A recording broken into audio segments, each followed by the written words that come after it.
Hello everyone, hope you're having a fantastic day and welcome back to Beacon Pines. We're continuing where we left off of being in Chapter 6 and one of the final pathways in the game. And we're going to figure out what we can do and what all the endings are. We got to get it all wrapped up. So, let's continue let's continue where we left off. The heist. The heist. They spent the night's end huddled around that small map, formulating a plan to infiltrate the headquarters of Perennial Harvest. It would be no small feat. A modern facility equipped with all manner of technology, not to mention the swarm of clipboards that would most certainly be scattered throughout. None of them even explain why no one bothers to, ask why there's a billion of same-looking people. Why does no one talk about it? They just exist, and the townspeople who would, be these kind of bumpkins. Any kind of bumpkin. And I was basically a bumpkin, so don't take this the wrong way. I was raised in a small, tiny little village as a kid, so I won't take offense over that, and I don't think anyone really will. But if you just, even urban, if you just saw, twins, and then suddenly they're quadruplets, and then suddenly there's 10 of them, and they all look the same, people would start being like, aliens? What's going on here? It's just, what the fuck? No one asks questions in this game, though. They're just, yeah, there's tons of these clipboards. No one asks why. They just they exist, whatever. Why? No, why does no one ask? It bothers me. By the time the sun began to peek through the car window used as a makeshift balcony door, all were in agreement. This could just work. The final day before the festival would be used to prepare. They'd need to pool every resource at their disposal, pull every favor with a thread, even enlist some unsavory characters around town with important tasks only they were suited for. Do we have Iggy come back? Luckily, there was enough ill will and mistrust toward Perennial Harvest that alliances could be found at a bargain. Where's Roxy? Luca, Beck, and Rollo rubbed their eyes as they exited the treehouse. They hadn't slept at all that night. There was no time. The festival was to begin in one day, and they each had their assignments. Yeah, and Grandma will kill us if we don't work fast enough. Alright, quick recap. Rollo, you're gonna talk to Roxy? Cordially. Without her and Fitz, this whole thing could go bust. Me, Cordial, is my middle name. Uh-huh. And how do you plan to explain your new... Vaguely at Rollo's sizable figure. Circumstance. Bah, she'll be so happy I'm alive she won't even notice. Snorted an involuntary giggle. Wait, has Rollo not even gone to see his sister, and his sister's exhausting herself looking around for him in the forest, and he hasn't even gone to see her to let her know that he's okay yet? Serious? It's implied. What a dick. And Beck, you're sure Alona won't just shoot this whole thing down when she hears it. She'll listen. When she understands the danger Nellie is in, the danger we're all in, the plan will make sense. Okay. That leaves me and Jeff and then Iggy. How are you going to persuade them? I'll think of something. They each looked at each other with sleepy confidence and nodded. Well, Godspeed. Enlist the help of Jeff. And Iggy and Tish. Oh, we have much to do. Splish splash. Who are you? Not important, apparently. You. Not important. Okay, we're moving on. Undaunted, he shook his head. Over. No. Endings are merely a state of mind. This doesn't end until I give up. Wow. I admire the conviction. But can he really pull through? Yes. Ah, the bat. Yawn. You ever... She just wakes up, then suddenly, you ever wondered? It's man, you just woke up. At least give yourself some time to wake up properly. Damn. You ever wondered why an agriculture company employs an army of survey takers? The clipboards, they say they're just trying to make us happy. They want to make us happy. Or just figure out what makes us happy. An important distinction. That's true. That's all websites ever are. Facebook, Twitter... any TikTok challenge? You think they really want you to take pictures of yourself and it's out of funsies? Nah, they want as much information, your fears, your hobbies, where you live, your neighborhood. They want to see all that footage. They want to data mine that shit. No. Everything that is information is worth money, and then it's sold to Facebook, maybe sold to China. You never know. No, we're not getting political, though. I'm just saying, your data's important. Clipboards are basically the Zucks of this universe. Hey, Jeff. What can I do for you? Well, I know how much you hate perennial harvest. Hate's a strong word. Oh, sorry, I didn't say it was the wrong word. Gotcha. It's a strong word, but it's the right word. So we're gonna break into their headquarters, and I thought you might be able to help. Jeff wheezed out a long snicker. Heh. Yeah, see, I knew you kids were all right. Great, so you'll help? Joy in Jeff's face drained instantly. Not a chance. But give me one good reason I should risk my hide aiding and abetting you rascals. Looking into the sullen eyes of his would-be accomplice, Luca blurted out the first word that came to mind. There's so many choices. Fight.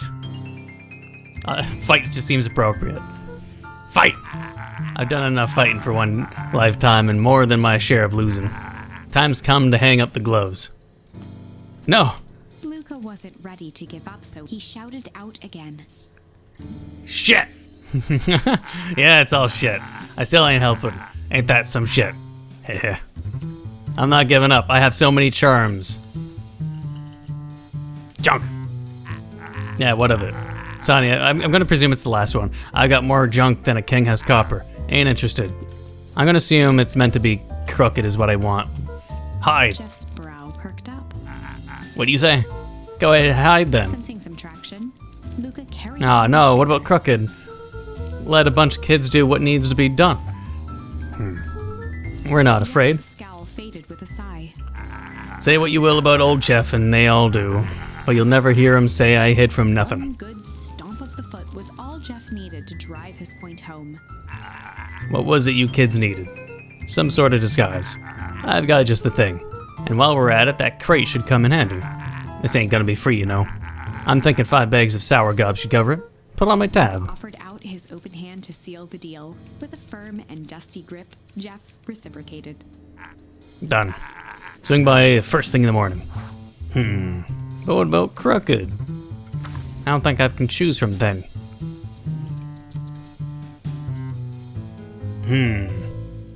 Wait, Malice is question mark.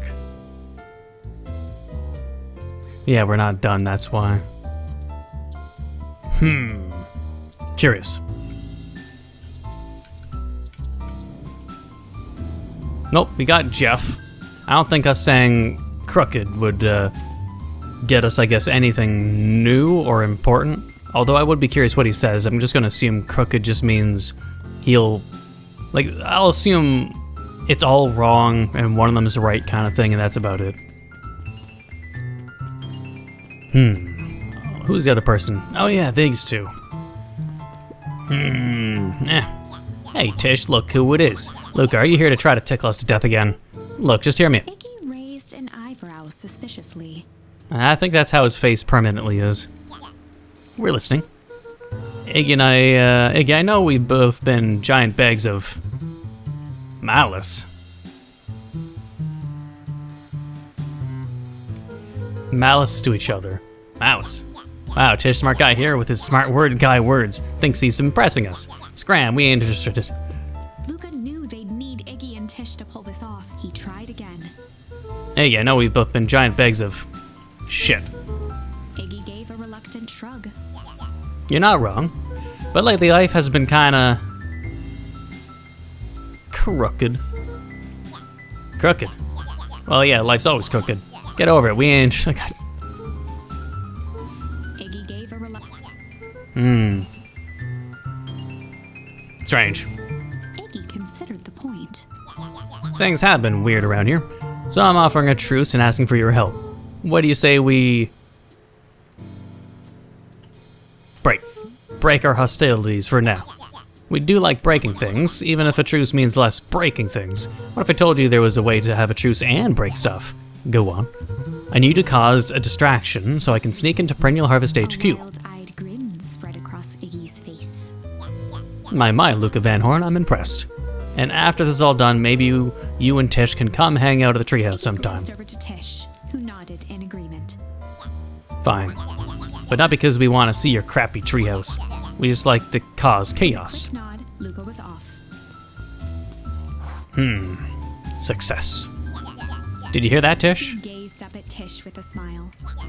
He invited us out of the A treehouse. single tear ran down Tish's cheek. I never expected this day to come. How wonderful. I knew in the other past they said they were kind of jealous of us and Rolo, so I mean, it makes sense. Into the hive. A good heist requires preparation. And thorough preparation takes time. Something they had precious little of. So far, everything was in order. Jeff, Iggy, and Tish all agreed to do their part. Beck radioed Luca that night with a simple and covert message. We are locked and loaded on my end. And Rolo, after a lengthy confession, managed to persuade Roxy and Fitz to help. He stowed away in mission control for the night to avoid attracting attention. Rolo, being uniquely suited for the role, would be the first to breach perennial harvest. You just gonna punch the doors The open? outfit provided by Jeff wasn't perfect, but a convincing disguise is 10% wardrobe, 90% confidence. Rolo took a few vigorous breaths and shook out his arms. Literal, just a mustache? I mean... Yeah, and the utility belt, but yeah. Oh well. Just stay calm, Rolo, you can do this.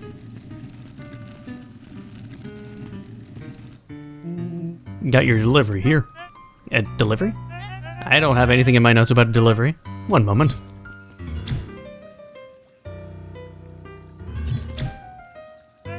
I'm so sorry, but there's no delivery scheduled for this morning. Right. Had to think quick.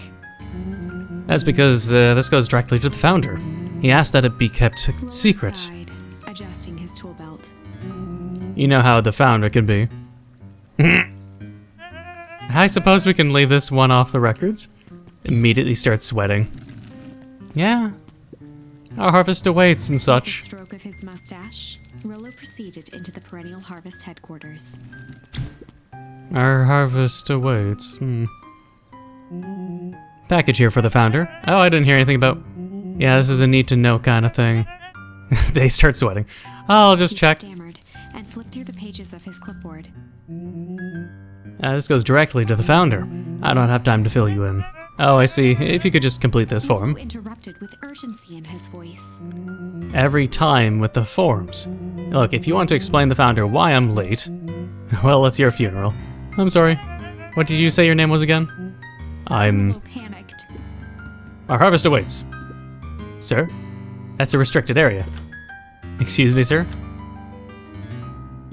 Our harvest awaits! You're ready to light this candle, Tish? Yep. Suck on this, perennial ham fist.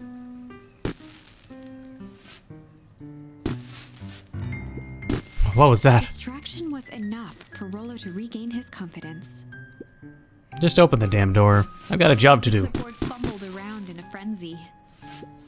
I should check on that noise. Oh, come on. Just buzz me in already. Okay.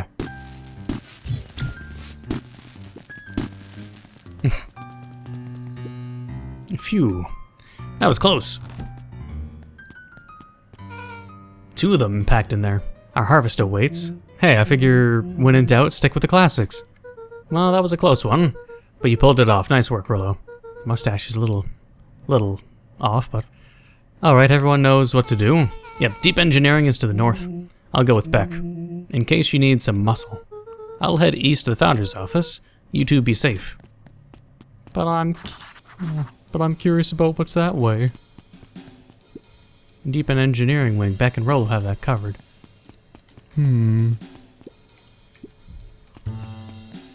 Well, water. That's odd. There's not even any cups for the water. Huh. Guess it'd be like, you just bring your own mug? Or you... Wait. I guess he just... It's the right height. I guess he just dumps it in his mouth. I guess that makes the most sense. If he's a little kid, he's just like, just twist the valve and pour it in my mouth. Yeah, if I was a kid, I'd do the same. I wouldn't care. If it's my office, I'd be like, I don't care. I'd presume I just had to follow the maths, to be completely honest, so that's why we'll do the opposite. A hallway to nowhere. What's going on here?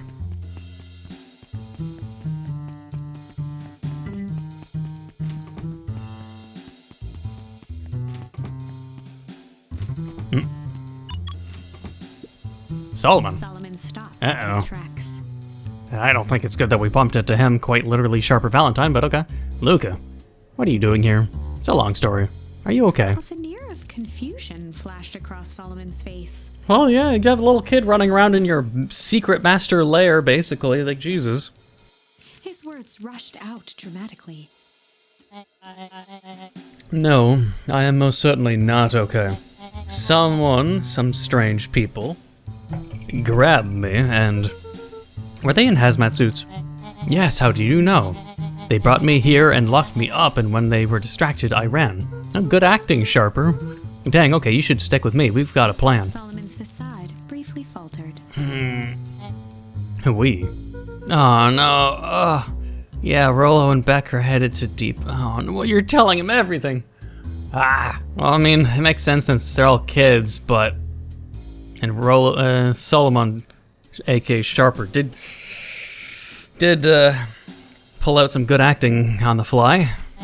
Thank heavens you found me. We've got to get out of here.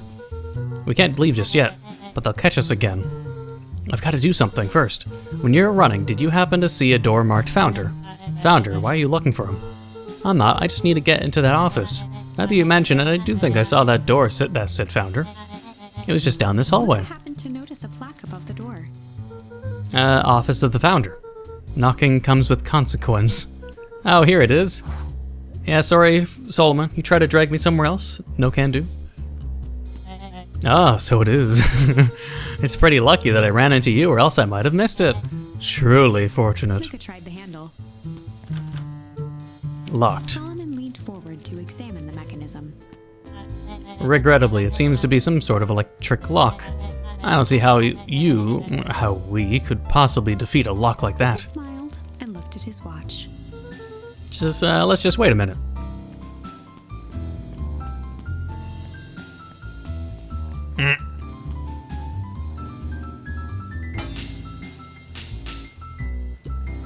I don't know what sort of funny business you're up to, but I like it. She mimed a quick hat tip and ambled off with a whistle. Howdy. Good afternoon.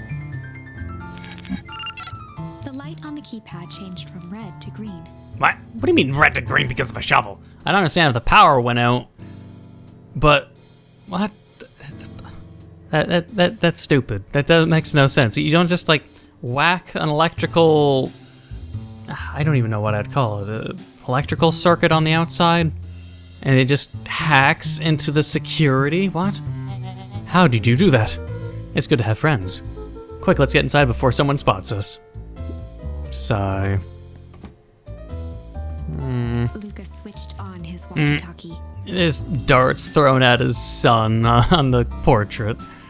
Jeez. Lucas switched on his walkie-talkie. Rollo, I'm in. As expected, there's a control panel.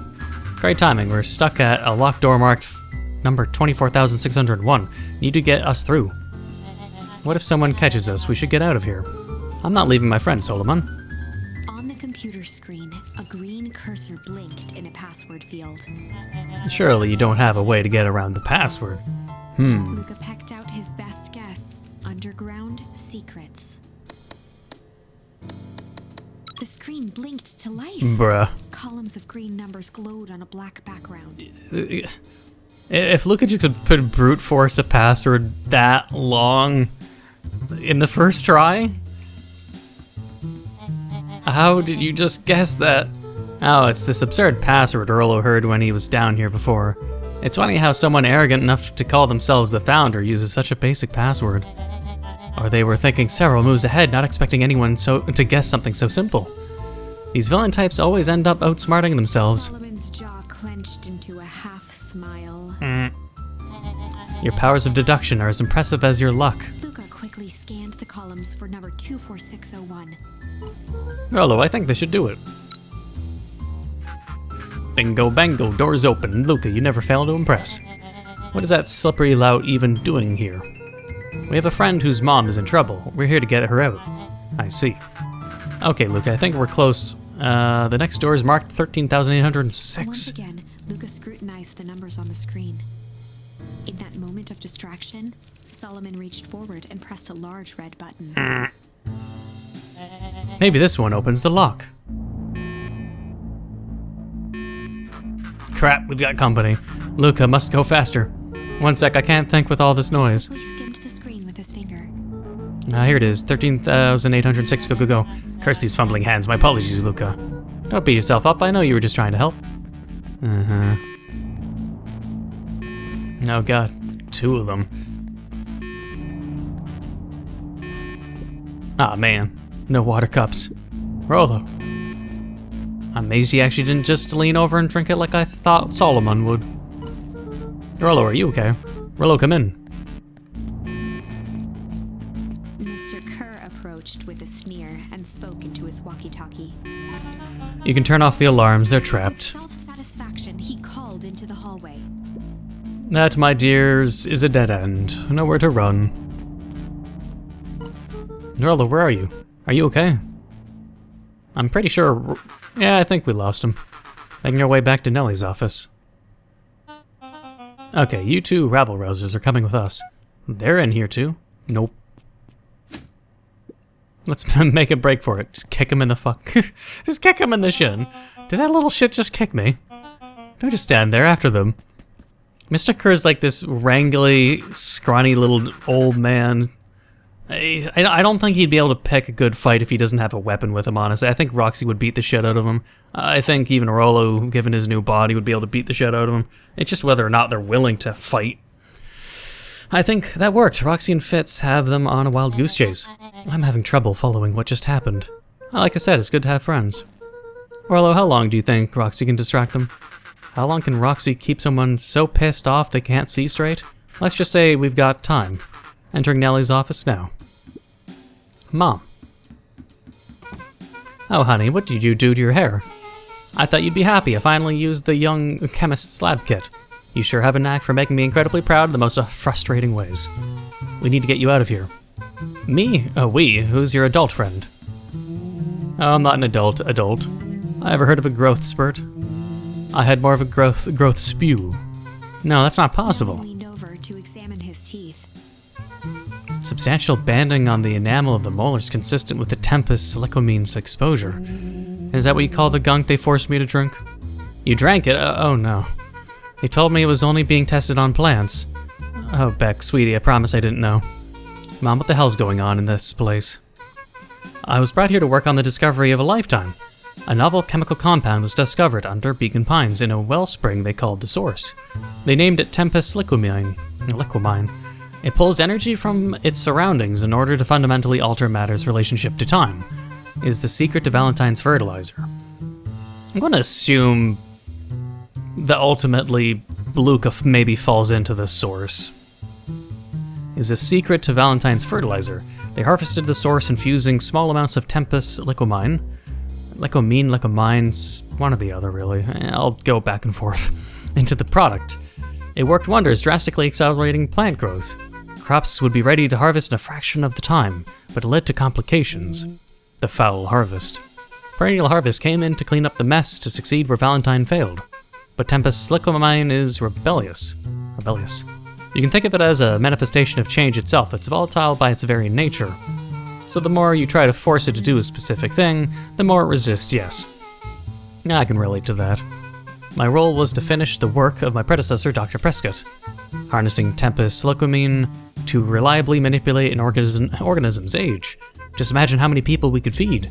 Mr. Kerr was very insistent that we achieve a successful result before today's festival. But you didn't, right? Sighed.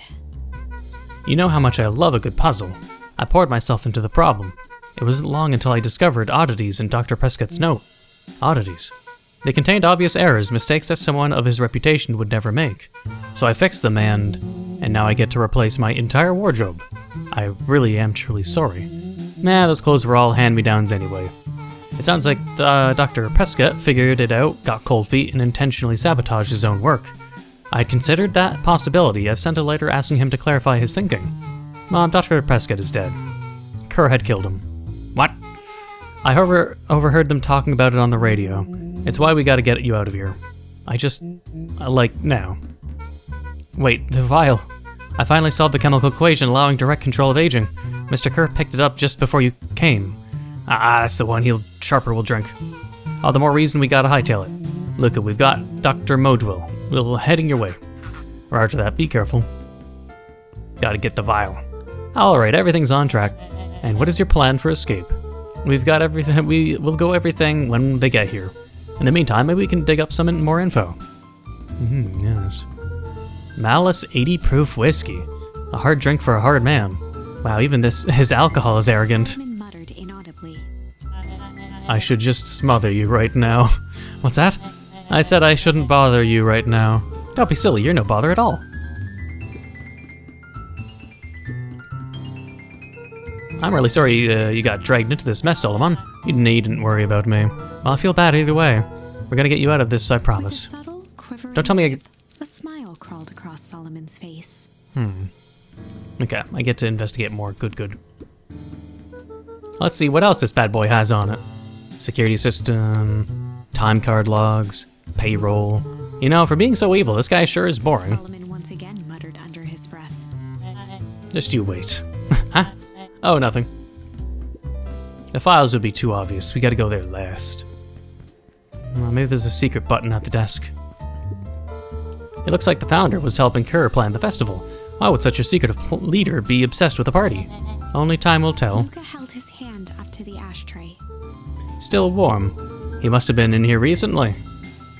And you're in a tiny doggo body, and you're smoking and drinking hard whiskey. The hell's wrong with you? Luca tugged on each of the cabinets. Dang, this must be the good stuff. They're all locked. Perhaps he's not as careless as you suspected. They heard the trampling of frantic footsteps from the hallway. Lock it. Locked. Ah, that was close. When we left Nellie's office, it was swarming with Clippards. We barely got away. Did they follow you? Rollo, before we started tossing blame around. Knocking has consequences, warn them. Is it possible someone ordered a pizza? We'd love to hear your thoughts. Definitely not pizza. What now? Don't look at me, I'm officially retiring from the heisting business. We're so sorry for the inconvenience. We just have a few quick questions. Let me think. Can someone watch the door? Of course. I mean, it's security locked, but I'm sure he'll somehow find a way to let them in. Oops. I think this little caper has gone on long enough. Solomon, no! Hush now, child. The adults are speaking. Dr. Modwell, a brief reintroduction is in order. We've never met in person, but we have corresponded. You see, it was I who hired you. Solomon, the pathetic orphan child. The powerful and enigmatic founder. Sharper, the fallen progenitor. Progenitor. I think I just said it right the first time. Who created this town. Perennial harvest, Valentine fertilizer, all connected by a single thread, yours truly. But that's... Her eyes searched the floor in thought. Solomon watched eagerly, waiting for the flicker of epiphany. With a sickened look, she peered into his soul. Yes, now you've got it. Tempest, look at me. You discovered how to reverse the process. Solomon clapped with genuine delight. Very good, Dr. Modwell, very good. Though, the discovery wasn't intentional. Solomon glanced down, examining his youthful form. And the effects went a little too far for my taste. That's why you needed me to finish Dr. Prescott's work. Which you did admirably. Mr. Kerr, the vial, please. Kerr presented it with a theatrical twirl of the hand. Then it drops. God, cringe. May I present to you the eighth wonder of the... Before he could finish, Rollo snatched the vial from Kerr's palm. Moron. Wow, this stuff sounds pretty valuable. Be careful, you fool. You have no idea what you have in your hands. Actually, we do. You just did a whole evil villain monologue thingy about it. Rollo casually tossed the Don't drop it. Okay. Gosh, maybe I'll have a taste. Jiggled the vial mockingly. Seize him! Oh, Luca. Over here. Oh god. Move another inch and I smash it. She held it tightly behind her back. Solomon sighed, speaking in crisp, measured syllables. You have no plan. I'll smash it, I swear. Fine, risk killing us all. Or if you're lucky, nothing happens, then what? We capture you and grant you much less leniency. He pursed his lips with feigned sincerity. But I give you my word, if you hand it over now, none of you will be harmed. Deep uncertainty washed over Beck. You're a smart girl, Beck. But there's no shame in being outwitted by someone smarter than you. We both know there's only one way this She ends. looked to Nellie shakily. With a dispirited nod, Nellie sighed in defeat. Of course Nellie would. Beck slowly approached Solomon. No. Why don't you give me a choice with a charm? Beck, no, do it. We can't trust that jerk. I'm sorry, he's right. With apprehension, Beck conceded. Eh? What? Solomon pocketed the vial and brushed off his shoulder with a sharp flick. Mr. Kerr, you have allowed yourself to be humiliated by a group of children. Report to my office tomorrow for a performance review. Blood drained from Kerr's face. Of course, sir. That doesn't look like a blood-drained face. That looks like a perked eyebrow, it's just not the right face, but eh. But first you have a speech to make. Trot out there and give me the introduction I deserve. And don't forget to smile. Yes, sir. And to think all this is thanks to the efforts of Mr. Van Horn. I don't understand. How is this all because of me? Ha, I said Mr. Van Horn, silly child. Dr. Walt Van Horn. Your father was always a thorn in my side. I offered him an opportunity to be part of something great, but the fool was blinded by righteousness. He even broke into my laboratory in an attempt to sabotage my work. Solomon shook his head with gratification. But the universe has a funny way of correcting course. By meddling with a force he didn't understand, Walt showed me its true potential. As fate would have it, Luca, your father's dying act was to grant me eternal life. Muffled applause resonated faintly through the walls. Well, that's my cue. After the festivities and my subsequent ascension, I will return to deal with you all. Until then, I suggest you use this time to reflect on the magnitude of your failure. You three keep post outside this door. Yes, quite. Indubitably. Well, crap. Well, that's not the end. Well, I think I'll have to call it an episode. I don't think it'll end too soon, as in the whole game. But we've learned a lot and we have more to do. We're possibly nearing the end. I'm not sure how much further it could have to wrap up loose ends. Like, Luca's dad is more than likely dead, but what does the whole dream sequences mean? I can get what the source really is. It's an anomaly of sorts. And it causes aging, and they said matter and time itself, and it's space magic in a way, but I don't know, curious on how it'll end, and again, loose ends. Depends on how much time it takes for certain games to tie up loose ends. This game could either be quick, or continue and be very thorough. I'm thinking it'll be thorough, but we'll have to see. But if you enjoyed, please leave a like, comment, hit that subscribe button to become a subscriber, hit the notification down below for updates on my videos. Thank you for watching, and until the next time.